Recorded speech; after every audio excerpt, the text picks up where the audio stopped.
A paz do Senhor, que bom nós estarmos aqui já no nosso terceiro trimestre. Encerramos um trimestre maravilhoso falando sobre a formação do caráter cristão.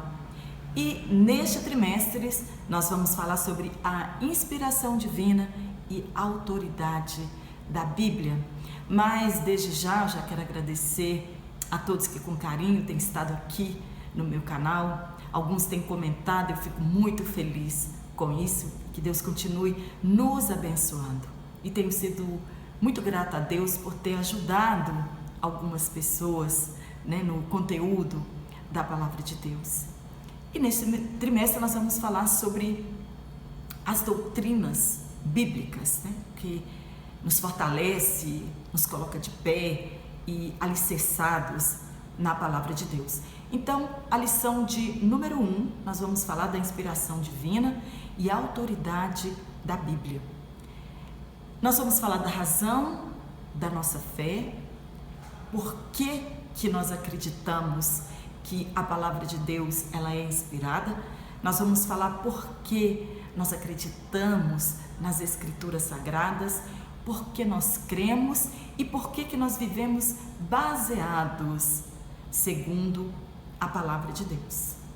Como nós saberíamos o destino da nossa alma se não fosse por intermédio da Palavra de Deus?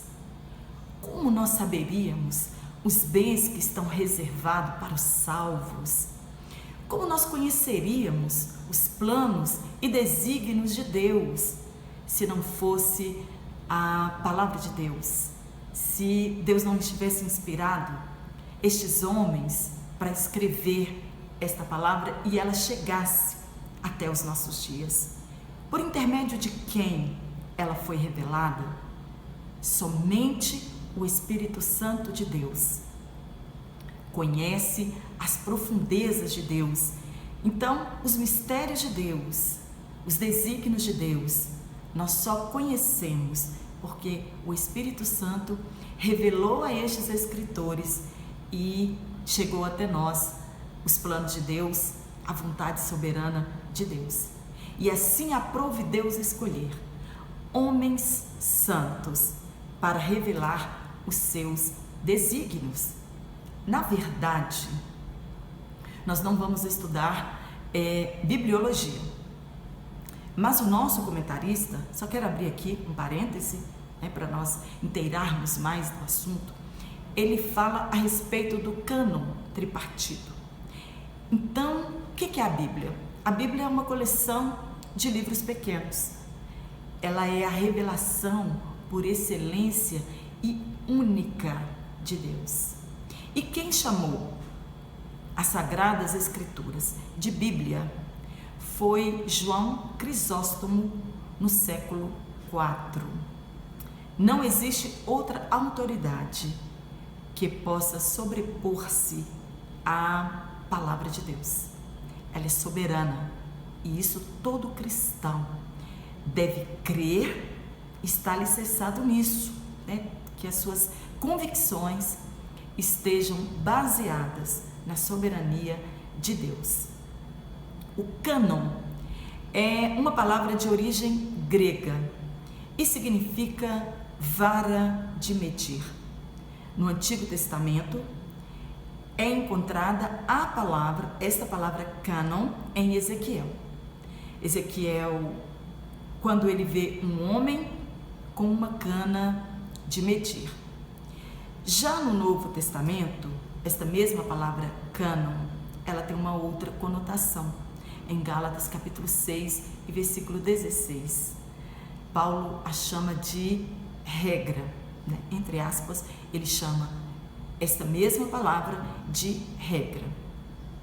Então, quando os livros da Bíblia Sagrada, eles foram aferidos, estes que compõem a Bíblia que nós temos hoje, esses 66 livros, os doutores da igreja, eles buscaram esta palavra cânon para denominar o conjunto de regras a ser usado na seleção dos escritos realmente sagrados. A Bíblia, ela é a nossa autoridade máxima e ela não é de particular interpretação. Hoje nós vemos muitos cristãos achando a respeito da Bíblia.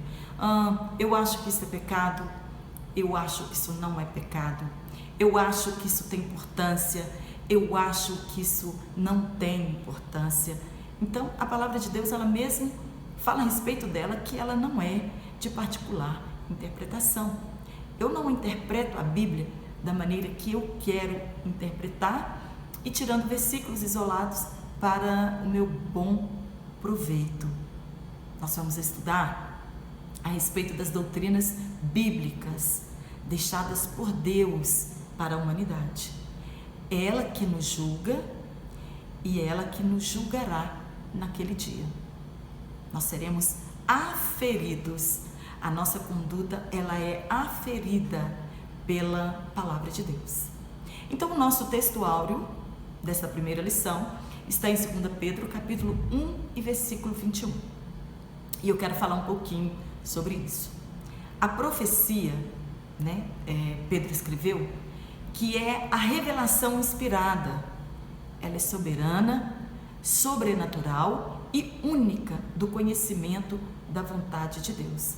Nós só conhecemos a vontade de Deus por intermédio das profecias reveladas nas Escrituras Sagradas.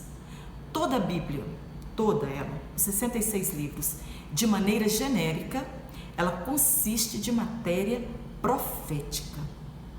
Algumas já aconteceram, outras estão acontecendo e outras ainda acontecerão, mas todas hão de acontecer. Jesus falou que vai passar céus e terra, nem um jota da palavra de Deus ela vai cair por terra. Um comentário do nosso dicionário teológico. A interpretação, a escrita da palavra de Deus, ela nunca veio das ideias e raciocínio do escritor. Elas vieram do Espírito Santo. Eles foram inspirados, isto é, eles tiveram um influxo espiritual, uma influência divina sobre os escritores sagrados, que os levou a produzir de maneira inerrante, infalível, única e sobrenatural a palavra de Deus. A palavra de Deus, ela é singular e não existe nenhum outro livro como este. A Bíblia, ela constitui a doutrina basilar, isto é, ela serve de base.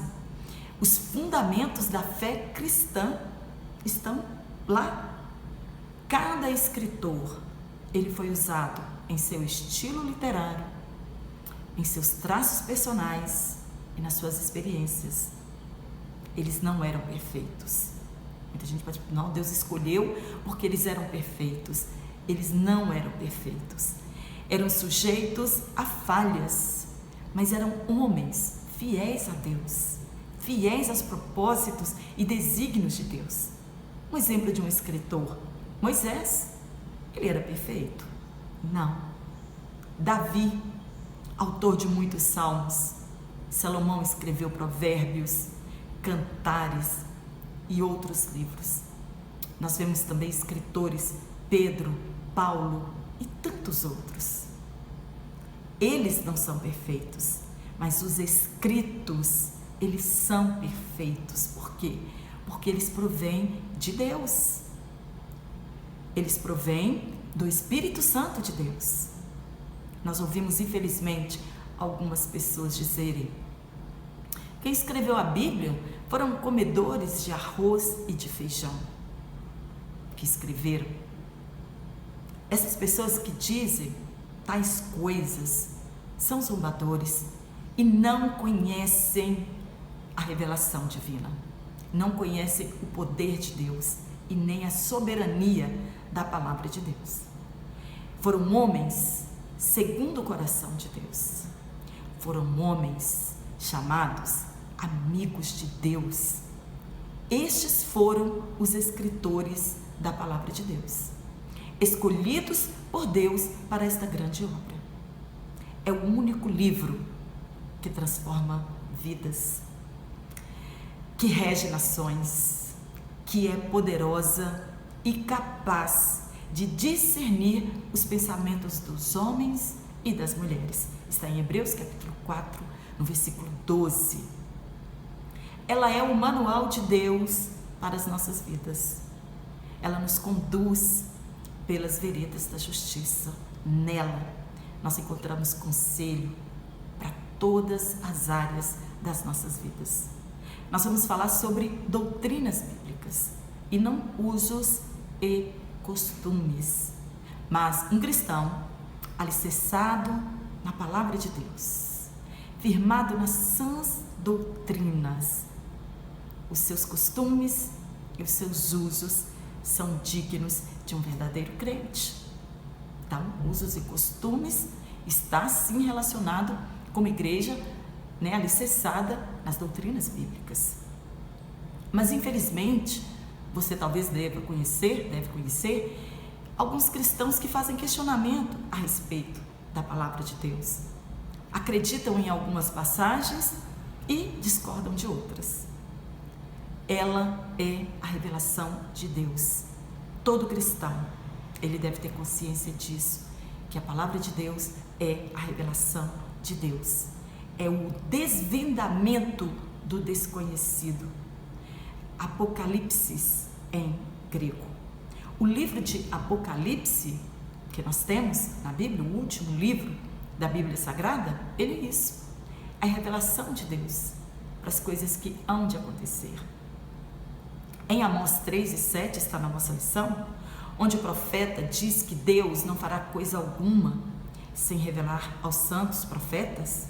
Aqui, nesta passagem, é em relação ao povo judeu que andavam longe de Deus e que Deus traria juízo a seu povo. Deus nunca fez nada sem avisar o povo. Tanto nós temos certeza disso que o livro de Apocalipse são as coisas que hão de acontecer. Jesus avisou para todos nós que ele voltará. Então todas as coisas já foram pré-anunciadas para a igreja, para aqueles que creem. E ali essa profecia era avisando o povo que se consertasse com Deus e serve para os nossos dias. A palavra de Deus, ela é atual, ela não prescreveu, ela não venceu, ela não tem prazo de validade, ela é para os dias atuais. E enquanto Jesus não voltar, ela é atual.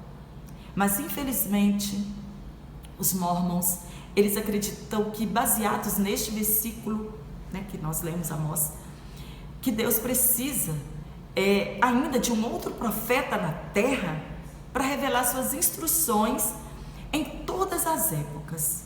E para eles, este profeta é Joseph Smith, no seu tempo, nos dias atuais.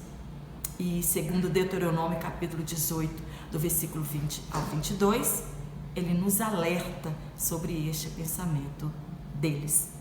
Se um profeta falar que Deus não mandou ele falar, ou se ele profetizar e não acontecer, tal profeta é falso e tal profecia não veio de Deus. E a Bíblia apologética, ela refuta essa interpretação dos mormons. Os homens buscam a verdade, mas eles buscam uma verdade longe de Deus. E sem Deus, eles todos fracassaram e vão fracassar, porque a verdade, ela está em Deus. Paulo, em 1 Coríntios, capítulo 1 e 21, ele diz que o mundo não conhece a Deus pela sua sabedoria. Esta sabedoria, ela é loucura diante de Deus. Está em 1 Coríntios capítulo 3, versículo 19 e 20. A sabedoria deste mundo, ela exclui Deus e glorifica a autossuficiência humana. Infelizmente, muitos vivem longe de Deus e dão muito mais valor à criatura do que ao Criador. É a loucura da pregação, isto é, não é o jeito de pregar, mas a loucura da mensagem. O senhorio de Cristo crucificado e ressurreto é o que salva o homem. É um comentário da Bíblia de Estudo Pentecostal. Todos os 66 livros da Bíblia, eles são inspirados. Não tenha dúvida. Você não pode ter dúvida a respeito disso. E aí fica a pergunta para nós: como eles receberam esta inspiração? Olha, você já deve ter tido uma experiência única, talvez, de receber algo da parte de Deus, não? No Antigo Testamento, Deus falava com eles, davam-lhes visões, davam-lhe sonhos, e para que isso tivesse peso, os profetas diziam: assim diz o Senhor, veio a mim a palavra do Senhor, revelando a autoridade da mensagem e de quem veio. A revelação do Novo Testamento, ela veio diretamente de Jesus e do Espírito Santo. Inclusive Paulo, ele se gloriava que o que ele tinha recebido tinha vindo diretamente do nosso Senhor e Salvador Jesus Cristo. Está em Gálatas capítulo 1, versículo 11 e 12. E não de homem algum. Ele tinha razões para se gloriar. E o apóstolo Pedro também, ele afirma não ter seguido fábulas, mas eles mesmo viram a majestade de Cristo no monte da transfiguração, quando eles ouviram uma voz que dizia: este é o meu filho amado, em quem tenho comprazido. Eles receberam testemunho de Deus falando de Cristo, o chamando de filho, está em 2 Pedro, no versículo 16 ao 18. João também afirma que tocou a palavra da vida, que foi manifestada a eles e que ele anunciava o que ele tinha visto. 1 João, capítulo 1, versículo 3. Os profetas duraram até João, e daí em diante, ninguém mais pôde dizer: veio a mim a palavra do Senhor. Mas o que nós lemos no Novo Testamento é os escritores dizerem: está escrito, ou o Espírito Santo me disse. É a dispensação da graça, é o ministério do Espírito Santo nessa dispensação. E se alguém diz alguma coisa, este alguém é o Espírito Santo de Deus, que estará conosco até aquele grande dia. Essa certeza que nós temos. A Bíblia Sagrada é a inspiração divina. Ela tem sua origem em Deus e ponto. Não há o que discutir. E nós não precisamos de outros livros para conhecermos a vontade de Deus, e nem de profetas da atualidade para conhecermos a vontade de Deus e o fim de todas as coisas. No segundo tópico, no ponto 2, o comentarista traz a seguinte avaliação exegética do versículo. E exegese é a prática da hermenêutica sagrada que busca a real interpretação do texto sagrado que forma o Novo Testamento e o Antigo Testamento. Penso, interpreto, arranco para fora do texto. Isso é a exegese. É um comentário do nosso dicionário teológico. Então, 2 Timóteo, capítulo 3:16, afirma que a Bíblia é inspirada em sua totalidade. Nenhum livro da Bíblia Sagrada é menos inspirado do que o outro. Nenhum escritor da Bíblia Sagrada é melhor ou pior do que o outro, porque um escreveu mais e o outro escreveu menos, porque tudo que eles escreveram veio diretamente de Deus, revelado pelo Espírito Santo. E a palavra de Deus, Paulo escrevendo a Timóteo, ele diz que ela é útil em 4 aspectos. Está lá no versículo. Um dos aspectos é que ela é para ensinar. Isto quer dizer, instruir no Evangelho. Também ela é para redaquir, isto é, ela vai expor os erros das pessoas. Quando nós abrimos a Bíblia Sagrada, nós vemos lá, de acordo com a nossa conduta, se nós estamos acertando ou se nós estamos errando. Também ela é para corrigir, isto é, para redirecionar o nosso comportamento e para instruir em justiça, isto é, nutrir os crentes em santidade. Nas Escrituras Sagradas, nós encontramos tudo para as demandas da nossa vida. Ela nos supre em tudo, diz o comentário bíblico pentecostal.